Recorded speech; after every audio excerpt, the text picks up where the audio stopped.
Paris has 13,000 restaurants. New York has, I think, 45,000 restaurants. Tokyo has 160,000 restaurants. Zakyo encouraged small business. What that allows Japan to do is have a greater diversity of small, independent businesses. What do you think are particularly appealing things about Japan? You can get really good engineers here for really cheap in hardware. In America, hardware has to compete with software. In Japan, you don't. When you want to build a factory or a research center, the approval process is so fast. Japan is such a great place to be, and it's so safe. If Japan goes down the path of some European countries, it could lead to some friction within the society. Japan has two choices. One is like,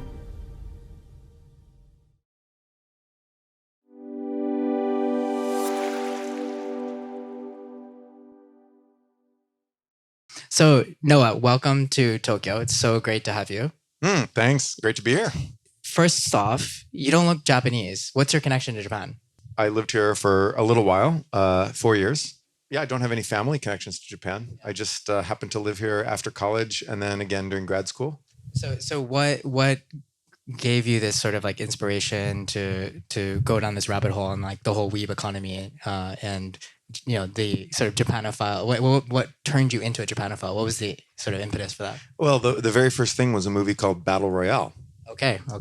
Which you may know as the unofficial inspiration for the Hunger Games. Yeah. I saw it when I was in college, and I thought, this is the most amazing thing I've ever seen. This is just so beautiful and noble, and oh my God, it's so good. I hate the Hunger Games, but... So the Hunger Games did not come from Battle Royale, or did come from It Battle Royale? It did, and she lied and said it didn't. Okay, all right. But it definitely did. And secretly a Weeb as well? Yes, secretly Weeb. I mean, who's not? So that induced me to take a Japanese language class, which I then did. So I took intensive Japanese in college, and then I decided after graduation that I didn't want to study physics anymore. And I didn't know what I wanted to do. So like every bum of my generation, I would go live in a foreign country for a few years and figure it out. And so I just, since I spoke some Japanese and I really wanted to get into the Japanese like punk rock scene and street fashion scene. I was not your typical anime weeb, actually. I'll occasionally watch an anime, but mostly I'm into like underground culture. So what is a Weeb? A Weeb is a non-Japanese person who's really into Japanese things. And that's very simple definition there. And but then there's really two kinds of Weebs. There's the hardcore Weebs who love, like, they just really love like anime, manga, maybe video games, cosplay, stuff like that. And then there's the generalized outer circle of Weebs who just think Japan has cool cities and they like, cool fusion food in Japan, and they want to go see like Rabbit Island, So this outer circle of Weebs now includes, I would say, maybe half of the people on planet Earth. You talk about in the book about how this is like seemingly like a relatively new phenomenon in some sense. Like it's coolest, Japan was amazing in the 80s, 90s, maybe not so much. And then especially recently with the whole Cool Japan movement and all that, there's some kind of new resurgence of interest in Japan. Like what do you think caused that? Well, the internet. I mean, so the internet basically diffused Weeb culture to everyone in the world. At the same time, Japan had the tourism promotion campaign. And so starting in 2005, the Japanese government said, let's get lots of tourists. And they really effectively promoted this idea that you can go to Japan. Obviously, recently, the weak yen has helped, but I think really fundamentally it was marketing. And so everyone realized Japan's a place you can go. They came here, they saw it's beautiful, it's wonderful, great quality of life. And I think that this led the world to discover Japanese stuff. So I think those were two parallel trends. So when it comes, if you are, the Japanese government, I mean, who should you be specifically marketing to? Is it expats? Is it people that like anime and manga? Is it folks that just like to travel here and go to Hakone? Like who are the specific segments that you think that the Japanese government should be targeting here? Right. So the other day, I went to the offices of Sakana AI. And there I met my friend Josh Wolf, who is head of Lux Capital, who's one of the investors in Sakana, and I know him from before. And he just said, I love this country. I really want to go buy some stationery. So he went to that one stationery store in Ginza where everyone goes. What's that one called? The big one? I don't know. Itoya, yes. Itoya. Okay. So Thank you. I thought, that's such a basic thing to do. And you know what? That's great.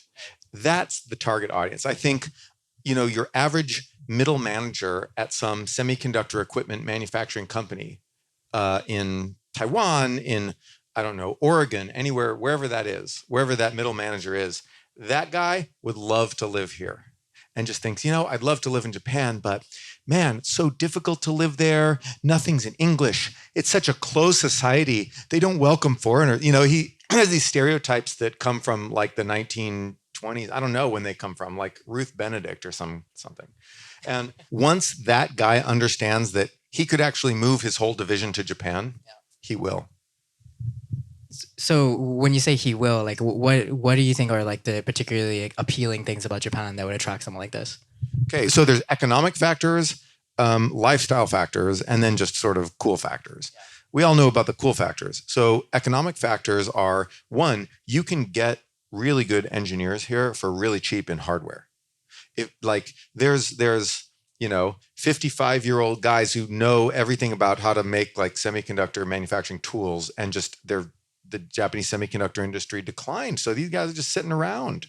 Their talents are being wasted. And, in America, hardware has to compete with software. If you are a hardware engineer, you can take 2 years of your life, become a badass software engineer, and make at least $500,000 a year at Google or something like that. Or at least you could, maybe when Google still hired people. But you still probably can. Or maybe you could learn AI. I mean, you probably know how to do like a nonlinear function solve. So like you can go to AI, you understand gradient descent. So you can go to, maybe you can get hired by like Anthropic and make like $4 million a year, whatever. And so as a hardware company in America, you have to compete with that for top talent. And in Japan, you don't. There's not much of a software industry yet to speak of. They should build one. But for now, you can get really cheap talent in hardware. So that's one. The yen is cheap. When you want to build a factory or a research center or anything here, when you want to build something like a real greenfield construction, the approval process is so fast. It's like bam, bam, bam. Right. I mean, just look at the TSMC factory in Kumamoto versus what was it in Texas or something? Arizona, yeah. Yeah. I mean, that was up in, within a year it was up. And, 6 months. Yeah. Arizona, it took long time. 2 years. Yeah. And that was massively expedited by the US government. It would have taken 6 years had they not. Why do you think that is? Like, what's the difference about the two cultures or like bureaucratic systems? Well, so one thing is that America does everything through the courts. We have a court-centric system. We call it rule of law, but really it's rule by law. And when you want to do a development project in America, if there's any government involvement at all, which there usually is, then whoever's in the area can sue you. Even if your company already checks all the boxes in terms of environmental regulation. You're not putting endangered species in danger. You're not polluting the water. You're not polluting the air, blah, blah, blah, blah, blah, blah, blah. All that stuff, even if you meet every environmental requirement, you still have to spend 1 to 3 years completing paperwork. But if someone sues you and then the court evaluates your paperwork, the court doesn't have expertise in that. So it gums up your project for literally years. And so many people just look at that and they say, you know what, I'm not going to do this project because I'll get sued and I can't afford to wait those years. And so most stuff just doesn't get built. And so in Japan, instead of relying on the courts, they rely on the bureaucracy. And there's upsides and downsides to that. Obviously, when you're dealing with matters of like justice, you want the court to, give you a jury trial and these things. Courts are really good for some things. You don't want an unaccountable bureaucrat just sort of giving the decision to like their friend that they went to college with. You don't want that. But like, there's many situations in which having a powerful bureaucracy will expedite growth and building things. And I think that's really attractive about Japan.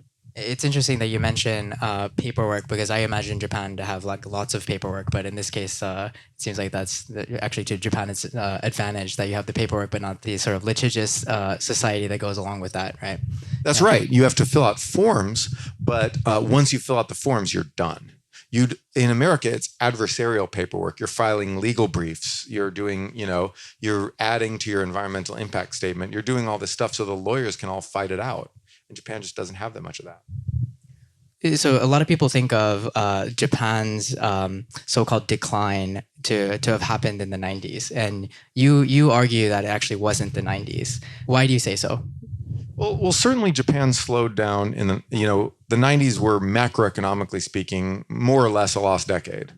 Although, stimulus policies helped Japan avoid a prolonged unemployment slump, so that's not terrible. But certainly the overhang of bad debts, combined with some of the austerity policies that the government implemented around the time of the Asian financial crisis, made for a bad macroeconomic decade. But in the 2000s, things revived. And as everyone knows by now, it's a cliche to say, but bubbles leave behind something useful when they pop. And when Japan's bubble popped, it left behind generations of well-trained engineers. And it left behind generations of well-trained managers and companies with technological infrastructure. And that's why by the mid-2000s, when I lived in Japan, you had Japanese companies, Japanese manufacturers still at the forefront of technological industries. You had HDTV, was this new thing everyone got. Now everyone has a flat screen TV, but at that time that was new and it came from Japan. Or 3G phones, the original camera phones, the original phone texting, that all came from Japan. Yeah, before the iPhone, it was awesome. Yeah. Super high tech. Yeah. And so that came from Japan. Hybrid cars, that was the big deal in the car industry, and the Prius was everywhere. Oh, and digital cameras. This like digital SLR right there, that took the world by storm. And you could actually shoot a movie on your camera. And, we began the 2000s with people shooting on film. We ended the 2000s with people shooting IMAX, HD documentaries on their own little tiny camera, thanks to Japan. And that was all in the 2000s. In the 2000s, you had wages were stagnant, but it was more of a composition effect because old people were retiring and young people weren't paid as much. And you had the entry of a bunch of keiyakushin contract workers who were lower paid. So wages, controlling for all that, were actually still going up, and there was still growth. Consumption was rising pretty robustly. Consumption was rising in Japan. And you had a fairly, not a big baby boom, but you had a fairly big millennial generation. I remember when I lived in Japan, I felt like there were a lot of young people. I knew Japan was supposed to be this very old country, but I felt there were young people everywhere I looked. Everyone was kind of my age. Now I'm past 40 now, and now I still feel like everyone's my age. And so the 2000s had this, I wouldn't call it a youth bulge, but it was something, it was at least stabilized population level from the fairly large millennial generation. And that made the country feel a little more exciting and dynamic. You could still have cool youth culture stuff start in Japan in a way that's harder now with fewer young people. And so I think Japan could, getting, a lot of people think, oh, we need to get back to the bubble era, the 80s. But that's not possible anymore. Maybe with AI, maybe there'll be some giant economic boom or something, but I wouldn't bet on it, right? I wouldn't bet on that ever happening again. Who even remembers 80s now? I guess some people do. But getting back to the mid-2000s, that's a very achievable goal for Japan. And I think that level of steady growth, in the 2000s, Japan outgrew, before the financial crisis, Japan outgrew both America and the leading economies of Europe in terms of GDP growth during that decade. So they're doing pretty well. But what was why is that? Like, why did they suddenly, you said that it's 2000 onward, things were actually going well, but what seemed to be the trigger for that? Basically, they cleaned up the bad debts from the banks. It was macro. It was Takanaka Heizo. He was, and Koizumi, they did some neoliberal reforms. They piggybacked on the rise of China. They did a lot of things, but really Japanese companies still had a lot of competence left over from the bubble era. They still had a lot of infrastructure, and a lot of that got destroyed after the Great Recession, the financial crisis, and the earthquake and the power crisis, the electricity crisis. And so those were really the series of disasters that really crippled Japanese high-tech manufacturing, that the economy used to be sort of the tent pole of the economy, and Japan's been kind of looking for a new specialty ever since. So what did Korea get right that Japan didn't seem to get right? Well, exports. So if you look at the economy of South Korea, exports are 50-60% of GDP. In Japan, it's 20%. And even that's higher than it used to be.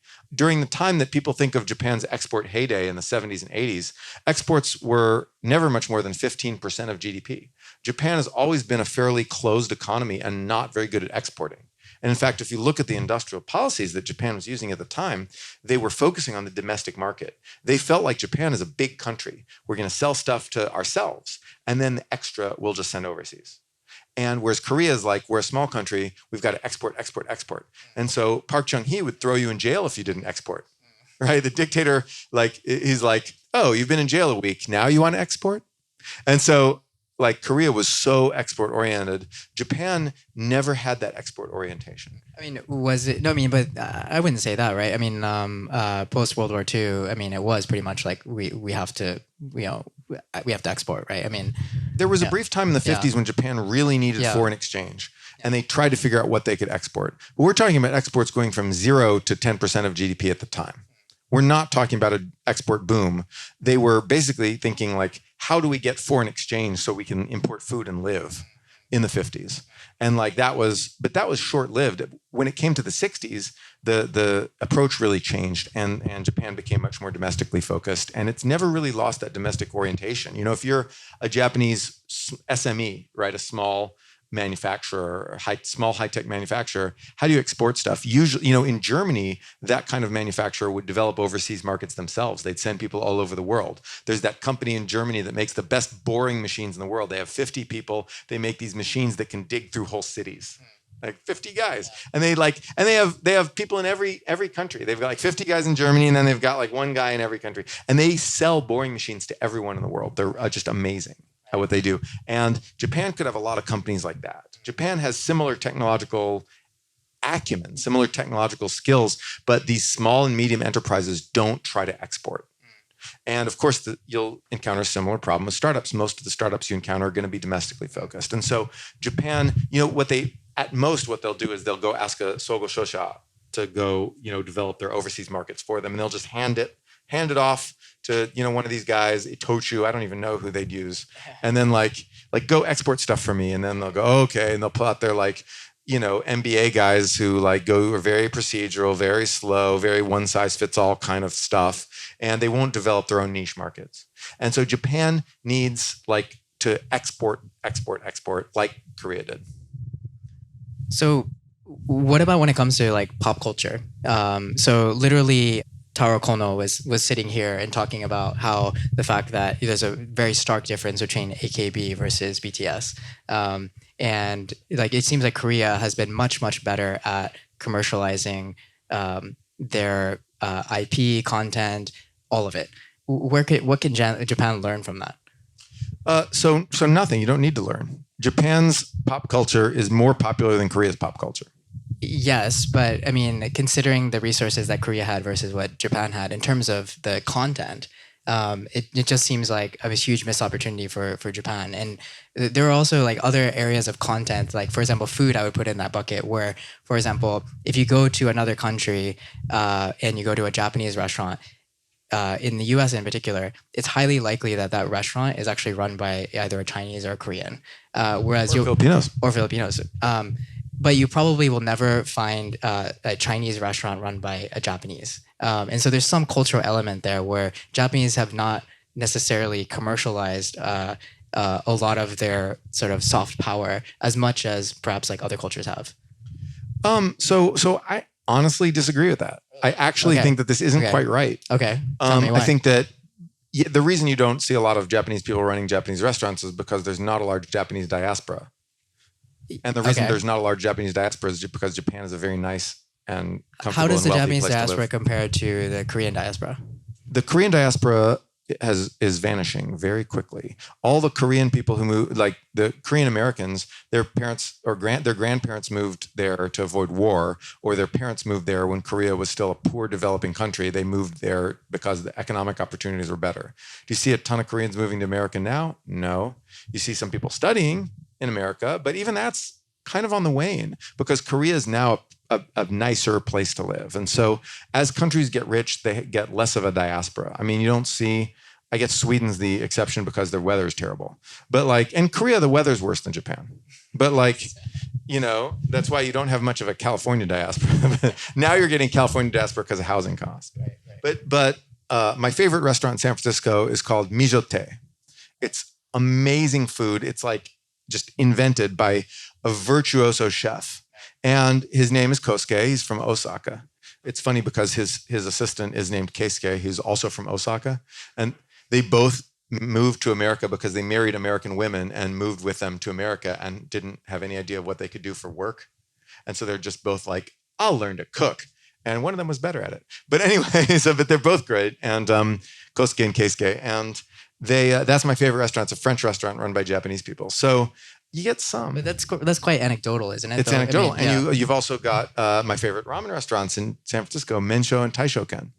So you've got run by who? Japanese people, yeah. Like Japanese chefs who came in. And yeah. But I think that's probably more the exception than the norm. And when it comes to the United States, and San Francisco is a bit of a different thing. Like there is a Japan town, right? Japan's more like France, Italy. Like if you look at French and Italian chefs, you see like high-end chefs will move overseas and like be a famous like auteur. You'll see people like that in Japan, like Italian chefs working here. But you don't see you saw a big diaspora of people making like Italian restaurants that were very low end, right? You saw red sauce Italian was popular, but like honestly, that's not exports. When an Italian American guy makes a red sauce Italian place in New York, Italy gets $0 from that. So that's not like in terms of cultural exports, like this is not important. This is not a thing. And what you need is mindshare. And that Japan has in spades. Japan is more mindshare to Korea. Do you see people saying, let's go travel to Korea? No. It depends on who you are. In Japan, yes. Of course. They travel to Korea from Japan. But, sure. Maybe not for San Francisco. But like, no one in San Francisco is like, oh my God, you're going to Korea, man. Oh my God, bring me back some, whatever you bring back from Korea. I don't know. Right. Soju. Or some plastic surgery or something. Bring me back some. No, that doesn't work. But like, right. People go to Korea if you would need like some plastic surgery or something. But everyone in the world wants to go to Japan. No one wants to go to Korea. Sorry, Korea. Okay, I like Korea. Oh, I love Korea. I did not say it's a great country. Noah's opinions. It's a great country. Korea is an awesome country, but Japan's pop culture and cultural mindshare is still more powerful. Not because the government made some cool Japan program that totally failed. It was because Japan was just inherently cool. They didn't have to advertise. People just love this place. Everyone loves this place. But that's a good segue into Tokyo as a place to attract talent and industry and all that stuff. So how is Tokyo perhaps similar to Paris? Tell me about that. Right. So, well, first let's talk about how Japan's similar to France. Okay. Japan is similar to France because... This doesn't feel like a good thing, by the way, being similar to France. But no. I mean, I like France. Oh, yeah, sure. I like France, but it doesn't feel like the most dynamic place. I don't know. I mean, France has a decent software industry now. Within Europe. France has Airbus. Yes. Better than Boeing. Sure, but Japan also, but if that's here's why I look at the camera like, better than Boeing. No, I'm just going to be a total France stan here. No, I mean, France is shooting up the startup ranks. But it's within the Europe context, right? Yeah. So the bar is quite low, let's be honest. But you're right. The bar is quite low. But you're right that France and Japan both have like a lot of problems and they have different problems. But France was a cultural powerhouse, the cultural center of Europe. Long past the time when France would send its army to invade you and kick your butt, France, everyone wanted to be like the French. Everyone wanted to have buildings like Paris. Everybody wanted to dress like the French. Everybody wanted to eat like the French. And the French restaurant was the most expensive. And, fashion stores that wanted to have high class would give themselves fake French names. That still happens. There's still like a bunch of crappy American brands that give themselves fake French names. There's also Japanese brands that do that. Comme des garçons. Totally Japanese. And my favorite Japanese brand, Comme de Fuck Down. It is really, I have their hat. I wear it to parties. Okay. With Tornberg. Anyway, France was the cultural center of Europe, and in some ways still is. Expats would go there if they were artsy. If you were like Hemingway would go live in France, right? You used to have that in Japan. Maybe Chris Poole is our Hemingway of today. Chris Poole would just go live in Japan. No one knew where MOAT went. He was in Japan. And that happens with so many artists. They're just like... And Jack Ma. And yeah. Well, there's so many like creative people who just want to go live in Japan. And tech people, like every tech CEO I ever hang out with is like, oh man, I would love to retire in Japan. Yeah. They're not going to do it. but maybe in the future they will do it. Yeah. So one thing that we've been kind of talking about at Coral, and we might just cut this out of the video, but it's interesting maybe for the audience, is the type of entrepreneur that comes to Japan from Silicon Valley to start a company, I feel like is in like a different life stage and is maybe not as ambitious. You know, like they're coming to Japan for the wrong reasons, perhaps. Like it's a great lifestyle. You can just live here and live a great life. It's safe. You can go to Hakone. You can go to Okinawa. Like you have like many different things that you can enjoy in Japan. You can not step on poop on the street. You can not step on poop on the street. You can not get mugged. But like you can not have tariffs. But there's an argument to be made. There's an argument to be made. Well, if you really want to win, you go to the Mecca of tech, and that's Silicon Valley. So why would you spend time in Tokyo? Like obviously, if you want to win, you would go where the best engineers are, where it's most vibrant. Why go to Tokyo? Right? Devil's advocate. By the way, Coral is bullish on Tokyo, but I'm just playing devil's advocate here. Right. Yeah. So one answer is it's really difficult to beat the leading cluster, right? It's really difficult to beat that. Yeah, but some network effects there. And all yeah, that. network effects. But I could name a whole bunch of tech cities that you could be as good as. You could be as good as Austin. You could be as good as Seattle. I would argue that it's already better than Austin. No? Really? Yeah. Well, I'm a Texan, so them's fighting words. Is Tokyo better than Austin for tech? Yeah. No. Okay, let's unpack that. For startup tech. No, I think it is actually. Yeah. I mean, let's talk about enterprise value creation. Cool. I hope it is. Okay. Yeah. What's okay? Name a few billion-dollar companies out of Austin in the past 5 years. I don't know about 5 years, but in the past they've produced a lot of big ones. In the past. Yeah, in the past. Yeah. But in tech sectors where Japan has not. Okay, so which companies? Like Dell. Yeah, but that's like Dell was like ancient, you know. Yeah. Oh yeah. Indeed, that's a good one. Yeah, that is a good one. Yeah, but I mean, within that same time span, I mean, there's many examples in Japan. Yeah. But everybody, like high tech manufacturing, is moving to Texas. Like Texas makes hopping rockets. That's pretty cool. Hopping rockets are cool. Japan should be making hopping rockets. I should be able to go from Hokkaido to Kyushu on a rocket. Maybe not, but that would be cool. I want a hopping rocket. That's very intense. I mean, yeah. So, Austin's really a center of high-tech manufacturing. I would say the Austin semiconductor cluster has held up better than the Japanese semiconductor cluster. So anyway, whether Tokyo is already better than Austin or not, we can set that question aside, and I can research it intensively because Austin is your next blog post. Austin is a city of 1 million people, and Tokyo is a city of 35 million people. So I'd like to see Tokyo do a little better. Bangalore, you could do better than Bangalore. London, you're already better than London. You could do better than Bangalore. Non-American clusters, like what is out of reach for Tokyo? Could you be as good as Shenzhen? I'm pronouncing that wrong. Yeah. Could you be as good as Shenzhen? I believe you could. I think you could. That would take some doing. Obviously, you don't have the giant Chinese market. You would also have the manufacturing backbone there too. Sure, that's right. But Shenzhen tech economy is going to Galapagos themselves. Oh, why is that? Oh, because China's turning inward as an economy. Part of the thing about completely onshoring all your production is you don't have as much connection to what's going on technologically in other countries. And it's really this idea of we make all the things, we make the things, you buy the things. Your comparative advantage is in writing us checks. It's that idea. The idea of we export to you, you don't sell stuff to us. That cuts you off from other technology because what ends up happening is that you end up focusing on your domestic market, and like Chinese companies will be exporting their excess production. BYD will be different. It will go out. It will be the Toyota of China. But then China will be, I think, more and more domestically focused. And, they've got nativism too. They're pushing out foreign companies as fast as they can. They don't want to be a nexus anymore in the global ecosystem. They want to, in some ways, it's like Trump. Trump's doing the tariffs first and foremost because of ideology. He believes that if America doesn't trade with any other countries, we're free. We have no external dependence. We're a free country. Liberation Day is what he called tariffs.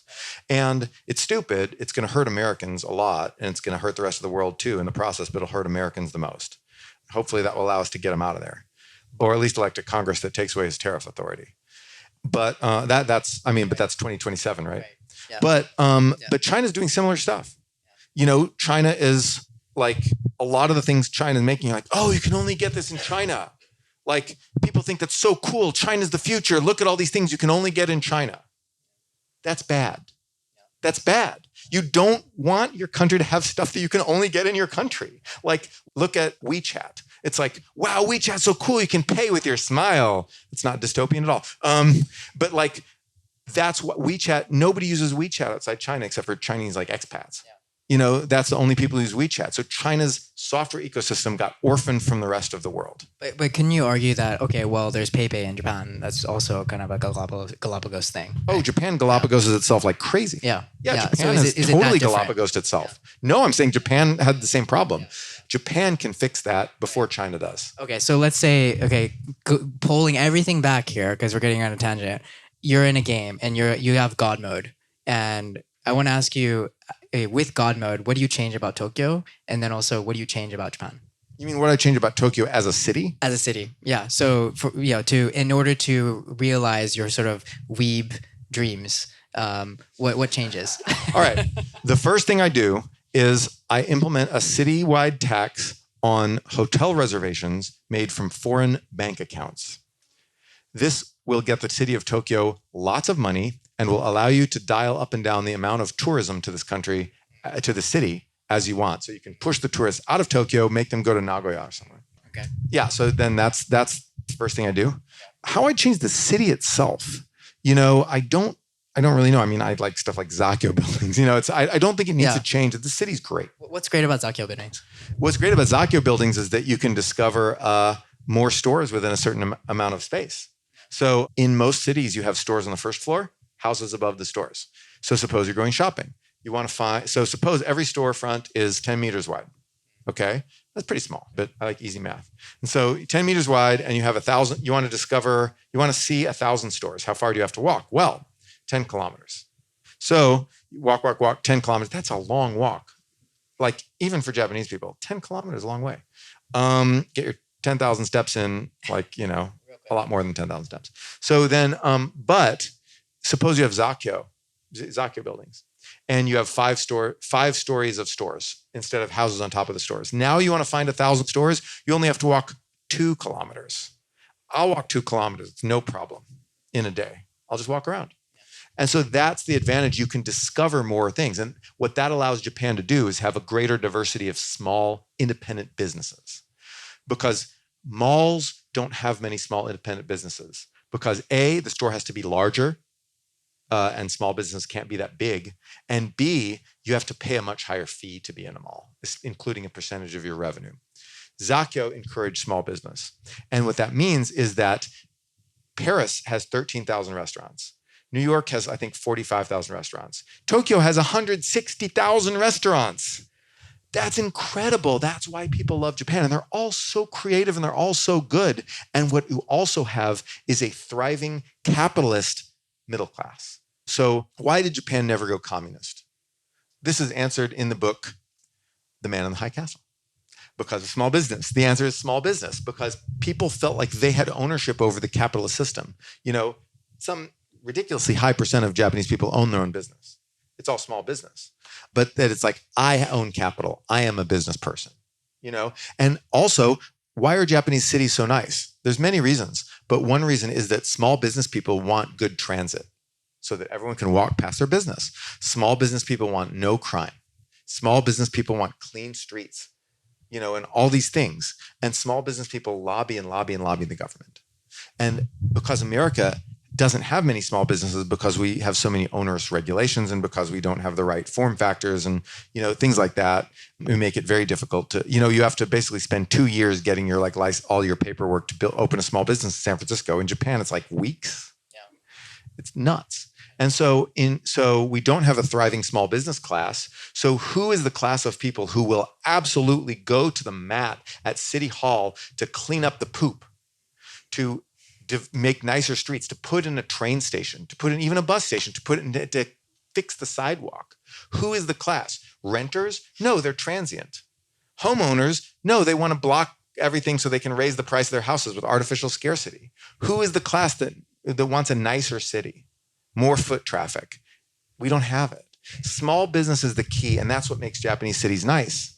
And so Zakyo is really just a way of saying small business is the key to making Japanese cities great. Okay. And then switching back to the God mode question, what about Japan? I mean, you have God mode on Japan. What do you do to change things? All right.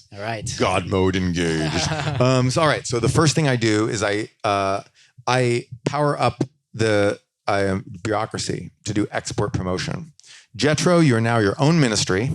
You do foreign direct investment and export promotion. You do these two things, and we are going to pay you. We're going to pay the head of Jetro $5 million a year.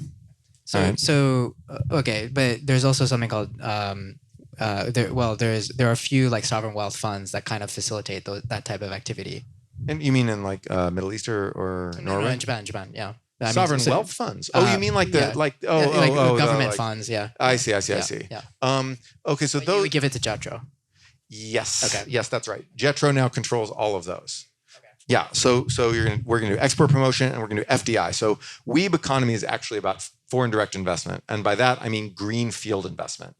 I don't mean M&A. And what is greenfield investment? Greenfield investment is where a foreign company or investor comes and builds a new factory, a new research center, a new startup, instead of trying to buy an existing Japanese company. And platform FDI, platform investment, is where they use Japan as a production base to sell things to the rest of the world, which you can do very easily with the cheap yen and with other convenient kind of stuff, cheap wages, cheap labor, that works very well. So greenfield platform FDI will be prioritized. This is what made Poland great. You know, Poland, like, can you name a famous Polish brand, if anything? I can't. I'm sorry, Poland. You can't. Sorry, Poland. But you don't have to be sorry for Poland, because this year, Poland's GDP per capita will surpass Japan's. It's all FDI. Poland just took investment from Germany, from Netherlands, from Sweden, from Italy. You want to make something in Europe, you make it in Poland. And they're this manufacturing powerhouse, and now they're becoming a software powerhouse too. So who would be the equivalent for Japan? So you're talking about Germany, et cetera, but what about Japan? Like who Korea, Taiwan, US, and also European countries. Okay. Why can't Germany invest into Japan? They can.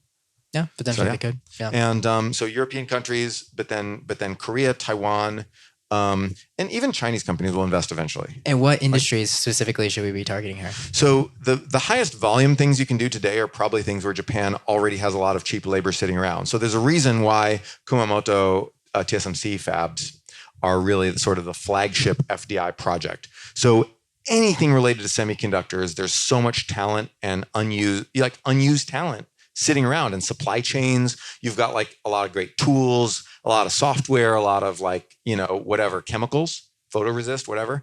So semiconductor industry has got to be like number one. Appliance industry, there's just so much that could be done there. Of course, a high-end electronics industry you can do a lot with, but honestly, that ends up being just semiconductors. I guess there's like screens and stuff, but like it's pretty much just high-end semiconductors. And then, but yeah, like high-end appliances and stuff. AI, because basically it's so easy to build a data center here. So AI is incredibly capital intensive. So the next thing I would do, I would change. There's not a whole lot of land though, like flat land. That is a challenge for building data centers. That is a challenge. Can you carve out of a mountain, or is that too expensive? I mean, Japanese do that, yeah, but it is expensive. Yes. Yeah. Okay. Yeah, but if you can finance it. As long as you have cheap bank loans. So finance policy. After the bank bailouts and after the zombie decade of the 90s, Japan became very finance averse.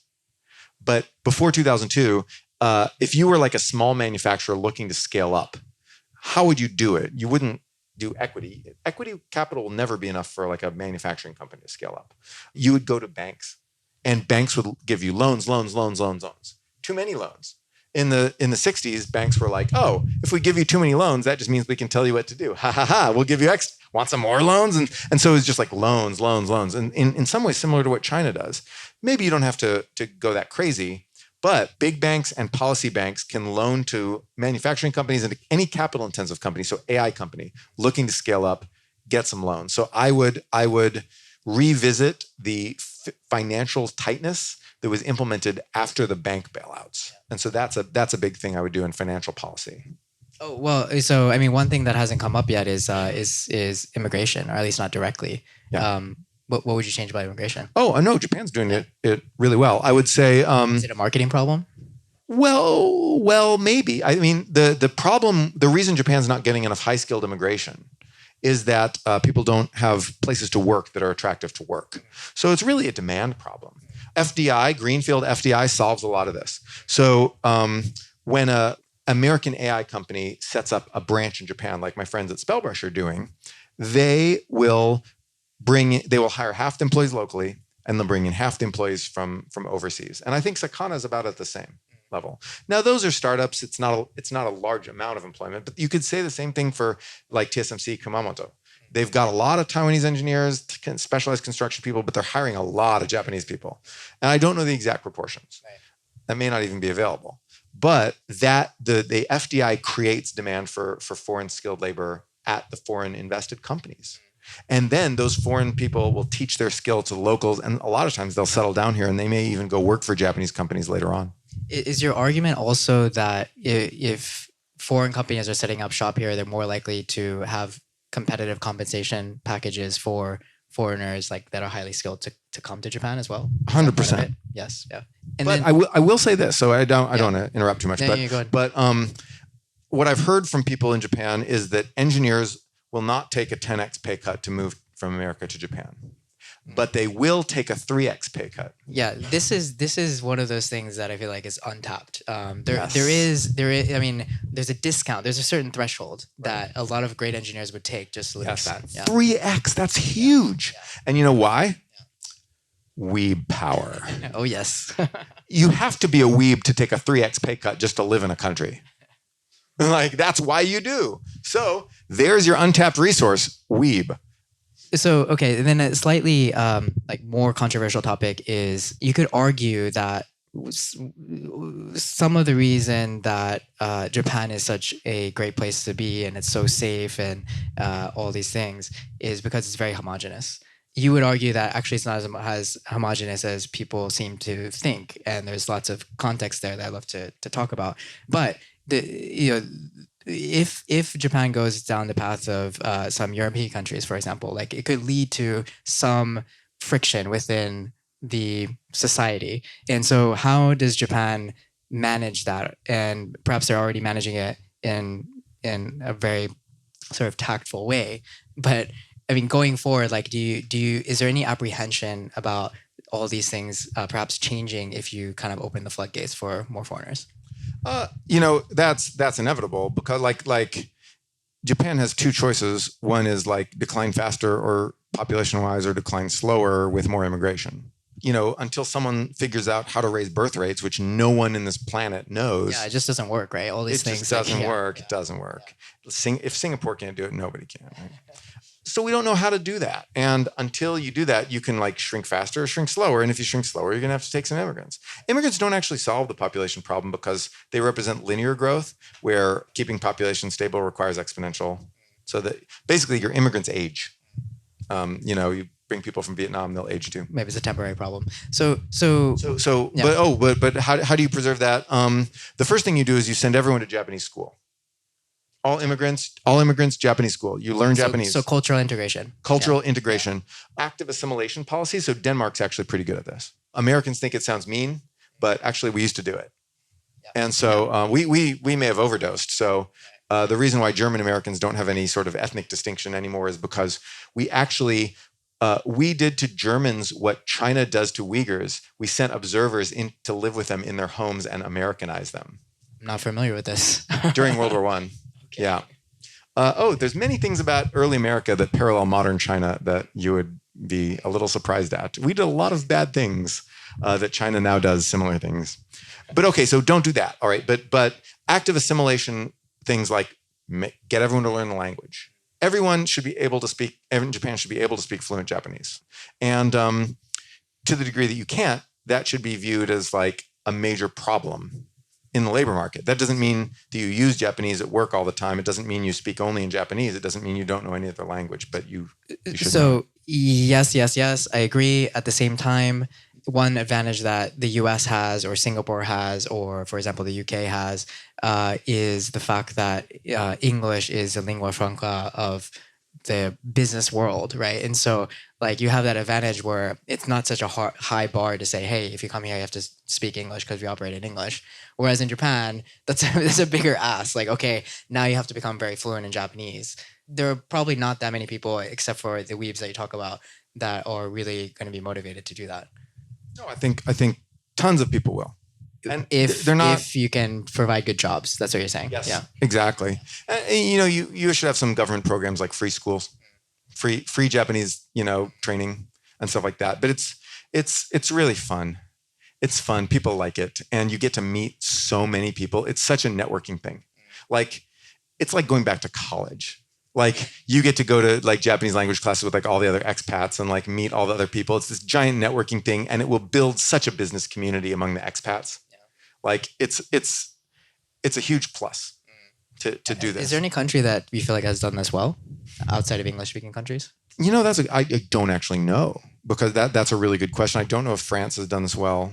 I don't know, but that's not a reason not to do it. Okay.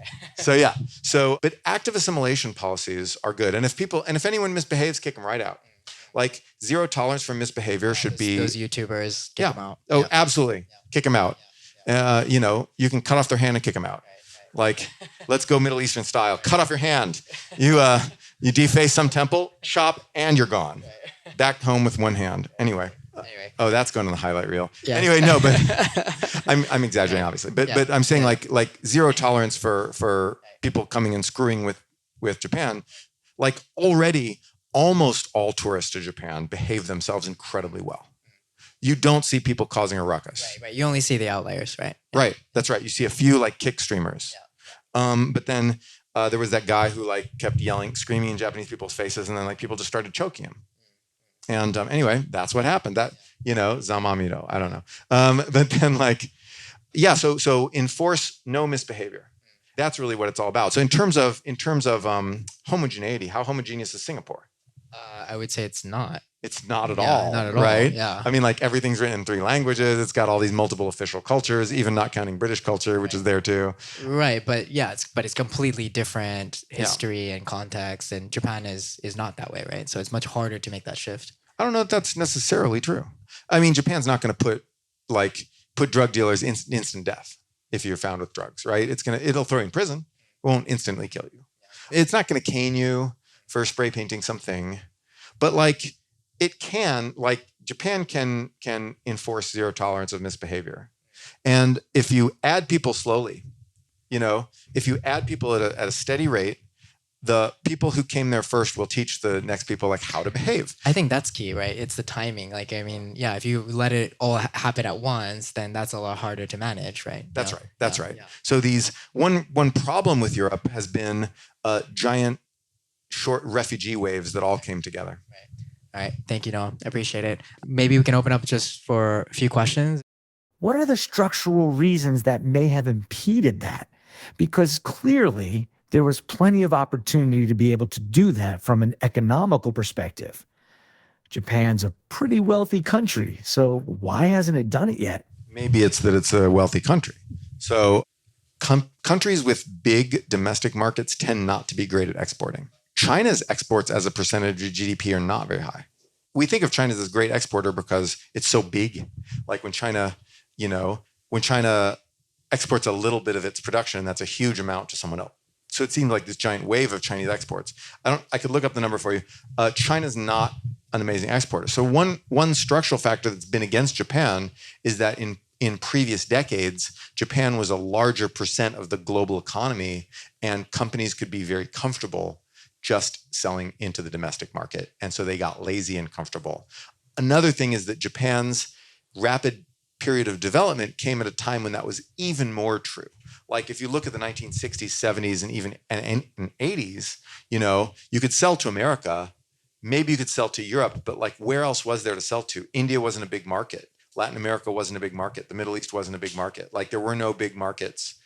China certainly wasn't a big, like the only markets in the world were basically like America, Europe, which was a bit closed off at the time, and like Japanese domestic market. So I think really they developed their instincts at a time when there wasn't as much exporting to be done, and the US was the only real big export market. And that's my best guess, basically. Okay, I have a follow-up to that. I feel like there's still a lot of untapped demand that needs to be unlocked from Japanese households as well. I mean, the savings rate is still pretty high. That's actually not true. It's changing now. Yeah. So now with NISA, but the problem actually is that it's not going into Japanese equities. It's going to U.S. equities.